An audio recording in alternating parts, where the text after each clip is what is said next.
बिस्मिल्लाहिर्रहमानिर्रहीम। अस्सलाम वालेकुम स्टूडेंट्स। ये कैसे हैं सब?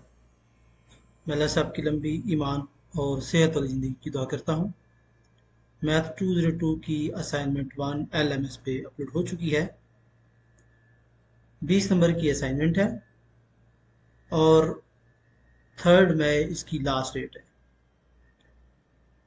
ये असाइनमेंट उन स्टूडेंट के लिए है जिनकी सेक्शन इंचार्ज तंजीला अनवर है। बाकी स्टूडेंट अपने रिलेटेड सेक्शन इंचार्ज की असाइनमेंट को अटेम्प्ट करें। 4 टोटल इसके क्वेश्चन है, हर क्वेश्चन के 5 नंबर है। ठीक है जी। सॉल्यूशन की तरफ बढ़ते हैं, लेकिन बढ़ने से पहले आपसे रिक्वेस्ट है कि चैनल को सब्सक्राइब कर लें, बेल आइकन प्रेस करें, कमेंट ज़रूर कीजिएगा अगर किसी चीज़ की समझ नहीं आती, और अगर किसी को ये असाइनमेंट पेड चाहिए हो तो मेरे व्हाट्सएप नंबर पे आप कांटेक्ट कर सकते हैं। इसके अलावा जितने भी इंस्ट्रक्टर हैं उन सब की असाइनमेंट आपको मिल जाएगी। जस्ट आपने इस व्हाट्सएप नंबर पे अपनी असाइनमेंट को मुझे सेंड करना है। ठीक है, चलें जी। फर्स्ट क्वेश्चन है, लेट पी जो है यू स्टडी रेगुलरली, क्यू जो है वो डिनोट कर रहा है you pass exam, R denote कर रहा है यू गॉट गुड ग्रेड्स। करना क्या है, translate the following into symbol form, यानी मैथमेटिक्स फॉर्म में करना है। ए और बी दो पार्ट है, पहले हम ए को देख लेते हैं। If you study regularly and pass exam then you get good marks. पहले इसको ट्रांसलेट करेंगे हम according to this symbol. Second क्या है, you don't pass the exam और यू गेट गुड मार्क्स। इसका सेकंड पार्ट है जी। ये फर्स्ट पार्ट के दो ए और बी पार्ट है, आगे सेकंड पार्ट है। Determine whether the statement P and Q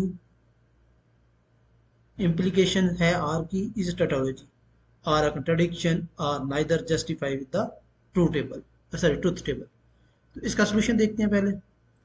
तो ये पहले आपको सिंबल्स ने खुद दे दिए हुए हैं।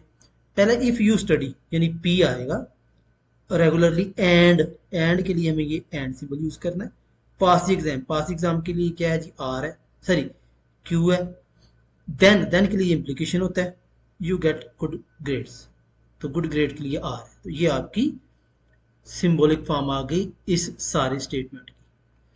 दूसरा है you don't get the marks pass exam, तो यू पास एग्जाम के लिए क्यू है, नॉट के लिए हम नॉट क्यू कर लेंगे।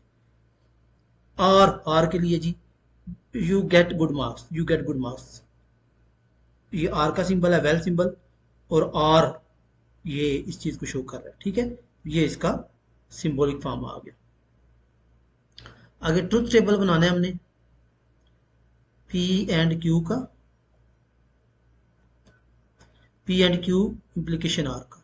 तो ये पी और क्यू के लिए चूंकि तीन आपकी स्टेटमेंट है आर है, तो 8 जो है वो इनपुट आएंगे। ठीक है, 4 दफ़ा ट्रू, 4 दफ़ा फॉल्स, फिर 2 दफ़ा ट्रू, 2 दफ़ा फॉल्स, फिर 1 दफ़ा ट्रू फॉल्स आता जाएगा।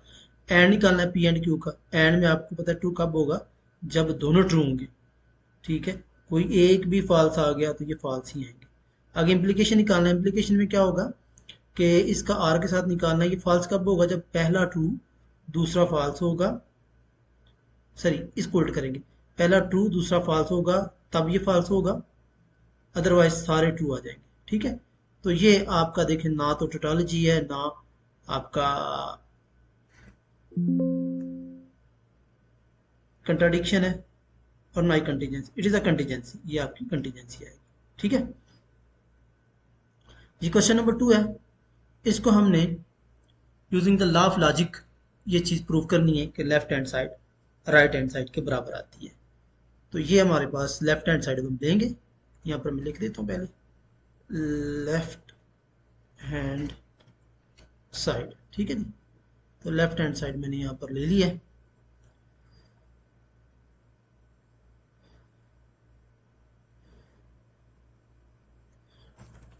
ना भी लें तो चले, मैं एज इट एज ही इसको रहने देता हूँ। ओके, तो ये चीज़ जो है ये आपका एक्सप्रेशन दिया गया। डिमार्गन ला है कि ये जो नेगेशन है ये दोनों के साथ अंदर आ जाता है और ये चेंज होता है, एंड तो वेल आ जाएगा यानी आर आ जाएगा। ठीक है, बाकी एज इट एज आ जाएगा। आगे डिस्ट्रीब्यूटिव ला है कि इसमें जो ये चीज़ है इसके साथ डिस्ट्रीब्यूट हो जाएगी। ठीक है, यानी not P R Q, P को डिस्ट्रीब्यूट कर दिया इसके साथ में, एंड एंड के बाद फिर आर को भी डिस्ट्रीब्यूट कर दिया इसके साथ, ठीक है, डिस्ट्रीब्यूटिव लॉ आ जाएगा। देन कम्यूटेटिव लॉ है। कम्यूटेटिव लॉ है कि आपको पता है कि ऑर्डर चेंज हो जाता है, नॉट पी आर पी, इसको चेंज कर दिया, ठीक है, और क्यू नॉट इधर आ जाएगा, ठीक है, एंड इसी तरह इनको भी ऑर्डर चेंज कर देंगे। तो ये पी और नॉट पी जो है ट्रू होता है, ठीक है, and not Q as it as आ जाएगा, और ये एज इट एज आ जाएगा, ठीक है।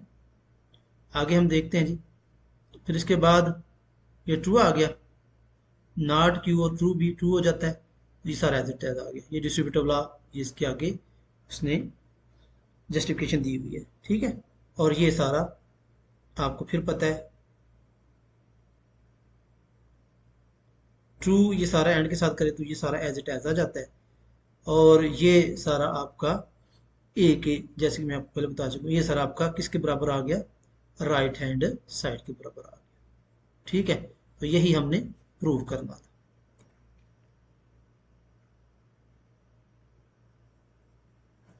ठीक है जी। क्वेश्चन नंबर 3 है, test the validity argument using truth table. ये आपको स्टेटमेंट दी गई है, इनको सॉल्व करना है जस्ट, और कंक्लूड करना है आर को, ठीक है।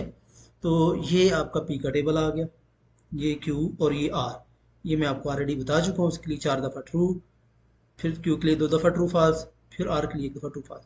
इम्प्लीकेशन में कब ट्रू होगा, या ये फॉल्स सिर्फ एक ही केस में होगा, जब पहला ट्रू दूसरा फॉल्स हो, बाकी सारे ट्रू आ जाएंगे। जैसे नॉट पी आप इसको उल्ट कर देंगे तो नॉट पी आ जाएगा। नॉट पी और आर का हम देंगे इम्प्लीकेशन, यानी नॉट पी में ये ट्रू है, ये तो ये ट्रू है, ये फॉल्स है तो फॉल्स आ गया, ये ट्रू है फॉल्स है तो फॉल्स आ गया, बाकी सारे ट्रू आ गए। इस तरह नॉट क्यू ले लेंगे, ठीक है। तो नॉट क्यू आपका ये आ गया। अब तमाम प्रेमिसेस को हम देखेंगे, ठीक है, तमाम प्रेमिसेस को इसको देखेंगे।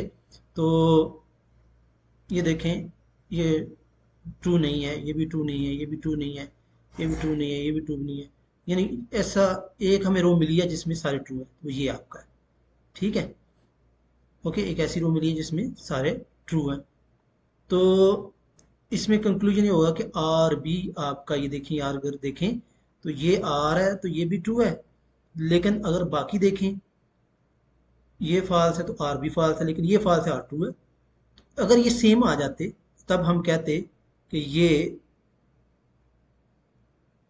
कोई एक रो भी जो है ना वो आपकी अगर आ जाए, तब हम कहते हैं कि ये आपका जो कंक्लूजन है वो वैलिड है, ठीक।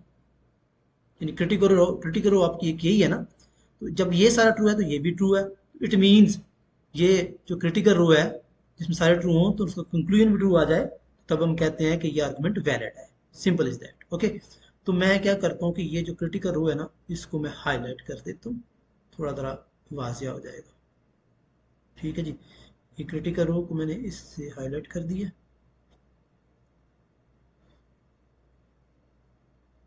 ठीक है। तो ये भी ट्रू है, ये भी ट्रू है।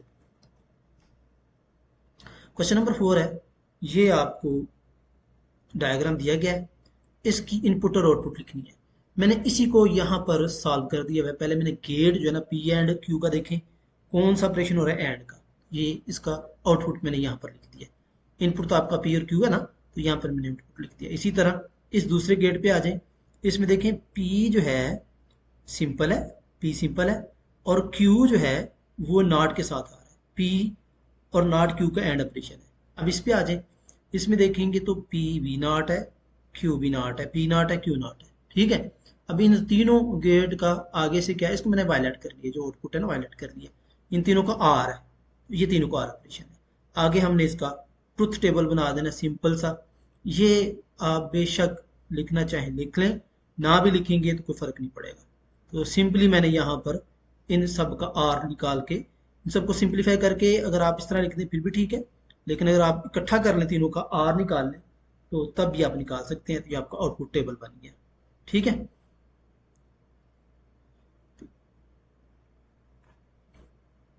तो यही हमारा टेबल हमें चाहिए था। सो आपकी ये असाइनमेंट 100% करेक्ट है। अगर अगेन किसी को ये पेड चाहिए हो, मेरे इस नंबर पे आप कांटेक्ट कर सकते हैं। जाने से पहले प्लीज़ चैनल को सब्सक्राइब कीजिएगा ताकि आपको बाकी क्विज़ असाइनमेंट और जीडीपी भी मिलते रहे। अल्लाह हाफ़िज़।